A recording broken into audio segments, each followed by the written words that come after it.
அவதாரம் நெற்றிக்கண்ணில இருந்து தோன்றார். 6 பாகமா பிரிஞ்சு அந்த கார்த்திகை பெண்கள் அப்படின்னு சொல்லக்கூடிய அந்த பெண்களால எடுத்து வளர்க்கப்பட்ட முருகப்பெருமான் இந்த கூஷ்மாண்டனை அழிச்சார். அந்த கூஷ்மாண்டனை அழிச்சதுக்கு அப்புறம் முருகனுக்கு என்ன ஒரு இதுன்னா, தனக்கு எந்த ஒரு அரக்கனை அழிச்சாலுமே அவர் தனக்கு வாகனமா யூஸ் பண்ணிப்பார். அப்படிதான் அந்த குக்குடத்வஜன் அப்படின்னு சொல்லக்கூடிய அந்த சேவல், அந்த வேல் அம்பிகை கொடுத்தது, சக்தி ஸ்வரூபமா அம்பிகை கொடுத்தது.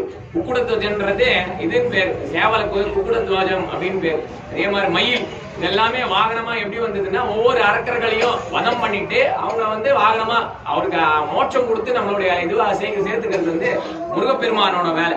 அந்த மாதிரி இந்த கூஷ்மாண்டனுக்கு அழிச்சதுக்கு அப்புறம் இவருக்கு ஒரு வரம் கொடுக்குறார். என்னன்னா, இவரை கூஷ்மாண்டன் அமாவாசைக்கு எல்லாம் திருஷ்டி கழிக்கிறோம், எல்லாருமே திருஷ்டி கழிக்கிறோம். அந்த பூச்சிக்காய என்ன பண்ணணும்னா, கூஷ்மாண்டத்தை சிலர்லாம் என்ன பண்ணுவாங்க, ஓட்டை பண்ணி அது உள்ள சில்லறை காசு போட்டு குங்குமம் எல்லாம் போட்டு சுத்தி போடுவாங்க.